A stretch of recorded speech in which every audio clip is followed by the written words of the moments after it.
Hello दोस्तों, welcome to my channel. Start करते हैं हमारा 30 डेज स्टॉक मार्केट का कोर्स। आज डे 1 है। हम बात करने वाले हैं, आज का जो हमारा टॉपिक है वो है व्हाट इज स्टॉक मार्केट।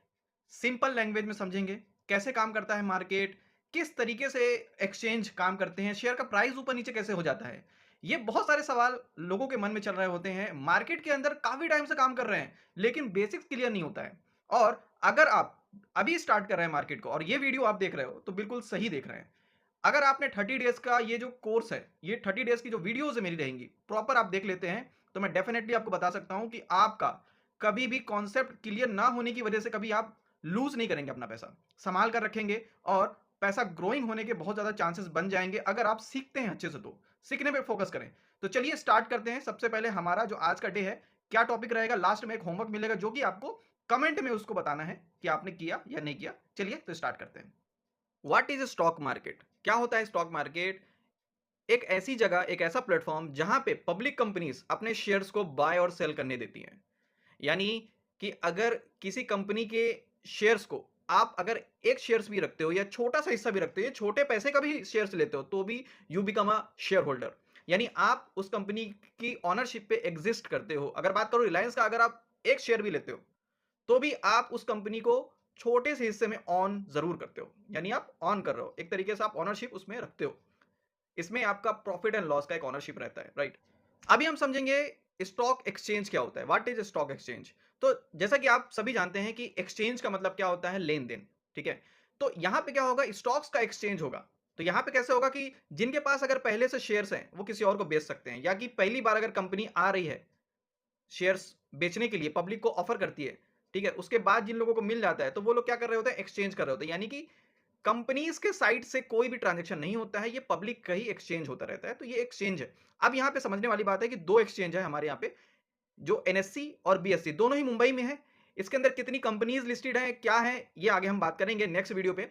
समझने वाली बात यह है कि एक जगह है जहां पे एक्सचेंज होते हैं पब्लिक टू पब्लिक शेयर्स, और ये एक मीडिएटर का काम करता है। यहां पे रियल एग्जांपल में समझेंगे, जैसे कि अमेजोन। अमेजोन क्या करता है, एक मीडिएटर है जहां पे बायर्स और सेलर्स के बीच में कोऑर्डिनेट करता है, ट्रांजेक्शन्स करवाता है और अपनी कमीशंस लेता है। कुछ इस तरीके से एक्सचेंज भी है हमारे यहाँ पे, जो कि क्या करते हैं, पब्लिक का जो भी ट्रांजेक्शन होता है उसके बीच का कमीशन इनका भी रहता है।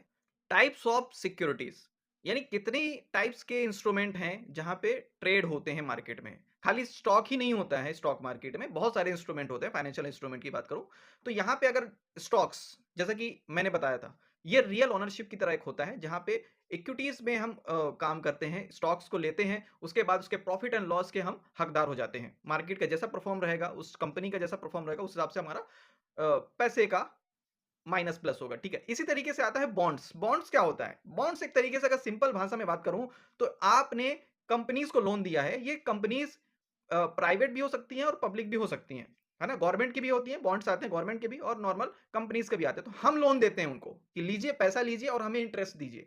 तो एक सर्टन पीरियड्स के बाद हमें एक फिक्स्ड पैसा मिलता है। यहाँ पे याद रखिएगा, फिक्स पैसा रहता है और स्टॉक्स में फिक्स नहीं रहता है। ठीक है। वहां पे आपका रेट ऑफ रिटर्न फिक्स नहीं रहता, यहाँ पे रेट ऑफ रिटर्न फिक्स मिलेगा। अब इस तरीके से आता है म्यूचुअल फंड। म्यूचुअल फंड क्या होता है, म्यूचुअल फंड अगर आसान भाषा में बात करूं तो यहाँ पे प्रोफेशनल लोग होते हैं जो कि इन्वेस्टमेंट को जानते हैं, संभालते हैं। वो लोग क्या करते हैं, वो कंपनीज, एएमसी होती है एसेट मैनेजमेंट कंपनी, वो संभाल रही होती है पब्लिक का पैसा। यानी हो सकता है आप पैसे को एक बल्क अमाउंट में दे, यानी लमसम, या आप छोटे छोटे टुकड़े में देते हैं हर महीने, जिसे एसआईपी बोलते हैं। तो वो आपका पैसा कलेक्ट होता है और वहां पे ट्रेड होता है, इन्वेस्टमेंट होता है, उसके बाद आपका रिटर्न निकलता है और वो लोग भी रिटर्न कुछ हिस्से रखते हैं। इसी तरीके से रहता है future and options, derivative market. इसमें क्या होता है, डेरिवेटिव मार्केट को एक्सप्लेन नहीं करना चाहूंगा, नॉर्मल सी बात बताऊंगा। ये हेज के लिए ज्यादातर यूज होता है, जहां पे क्या होता है कि हेजिंग की जाती है। यानी कि हेजिंग हम आगे कॉन्सेप्ट पढ़ेंगे। नॉर्मल सी अगर बात करूं, जहां पे हम अपने पैसे को बचा रहे होते हैं अगर मार्केट क्रैश करता है कुछ ऐसा, यानी एक ऐसी जगह जहां पे गिरते हुए मार्केट में भी पैसा कमा सकते हैं। तो इस तरीके से प्लेटफॉर्म्स काम कर रहे होते हैं। यानी बहुत सारी जगह है, खाली स्टॉक्स ही नहीं है बस मार्केट के अंदर। तो ये रहे types of securities. Why stock market exist, कि स्टॉक मार्केट क्यों जरूरी है और उसका आखिर काम क्या होता है, फायदा क्या है। तो यहां पे अगर बात करूं, सबसे पहला फायदा है कंपनीज को, यानी उनको पैसा मिल जाता है। यानी पैसे बहुत तरीके से मिले। जैसे मैंने बात किया ना कि जैसे आपको भी आपने लोन दिया कंपनी को, एक वो था, आपने ओनरशिप ली, आपने किसी प्रोफेशनल को प पैसा दे दिया म्यूचुअल फंड वाला। इसी तरीके से डेरिवेटिव वाला थोड़ा-सा रिस्की है मगर थोड़ा ज़्यादा फ़ायदा भी है उसमें। तो इस तरीके से बहुत सारे मल्टीपल क्या है फाइनेंशियल इंस्ट्रूमेंट्स हैं, जगह हैं, बहुत सारी ऐसी जगह हैं जहाँ पे पैसा लगता है। इसी तरीके से कंपनी को क्या होता है ना, पैसा मिल जाता है। कंपनीज़ को पैसा मिलता है तो वो क्या करती है अपने बिज़नेस को रन करती है, जो भी उसका पर्पज़ है उसको फुलफ़िल कर लेती है। दूसरा रीज़न हमारा यानी कि एक इन्वेस्टर का वेल्थ बढ़ता है। अगर आप पैसे नॉर्मली घर पे रखोगे तो लूज़ हो जाएगा क्योंकि इन्फ्लेशन यानी महँगाई बढ़ेगी, पैसे का तो बढ़ नहीं रहा है ना प्राइस, वो तो रखा है। इसी तरीके से बैंक में रखोगे तो नॉर्मल सा आपको हो सकता है कि एफडी में रिटर्न मिल जाए, ब्याज मिल जाए छोटा-मोटा, जो भी इन्फ्लेशन के अकॉर्डिंग। तो आपको एक मौका मिलता है पैसा बनाने का, जहाँ पे आप खुद काम नहीं कर रहे होते हो, आप अपना पैसा लगाते हो और बिज़नेस रन करने वाले लोग अलग बैठे हैं। तो इस तरीके से आपका वेल्थ क्रिएशन होता है। तीसरा फ़ायदा, यहाँ पे इकोनॉमिक ग्रोथ होती है। अगर बिज़नेस बढ़ेगा, काम बढ़ेगा तो इकोनॉमिक ऑलरेडी ग्रोथ होगी क्योंकि इकोनॉमिक ग्रोथ होने के लिए वहाँ पे टैक्स भी देगा एक बिज़नेसमैन। इस तरीके से हमारी इकोनॉमिक ग्रोथ होगा। तो अब यहाँ पे समझने वाली बात है कि होमवर्क क्या है? क्या चीज़ हमको प्रिपरेशन करके लेके आना है? आपको 7 डेज़ 7 दिन तक मार्केट को ट्रैक करना है और यहाँ पे कम से कम 5 स्टॉक्स के नाम आपको लेके आने हैं, जहाँ पे 7 डेज़ आप उनके प्राइसेज़ को भी ट्रैक कर रहे होंगे। क्या चेंजेस हुआ? इसको आप या तो एक कॉपी में लिख सकते हैं, एक्सेल में लिख सकते हैं। आप अपनी सेल्फ प्रिपरेशन कर सकते हैं। 5 कंपनीज़ उनके डेटा को ट्रैक करना है 7 डेज़ तक, ठीक है? 7 डेज़ तक आपको ट्रैक करना है और उसके बाद उसमें क्या चेंजेस हुआ आपको देखना है। ये रहेगा आपका एक पहला टास्क। तो इसको होपफुली आप कंप्लीट करके लाएँगे। तो नेक्स्ट वीडियो मिलते हैं जहाँ पे हम समझेंगे स्टॉक मार्केट की जो टर्मिनोलॉजीज़ हैं, वो क्या-क्या होती हैं। तो हमारा नेक्स्ट डे रहेगा। मिलते हैं नेक्स्ट वीडियो पे। Okay, bye.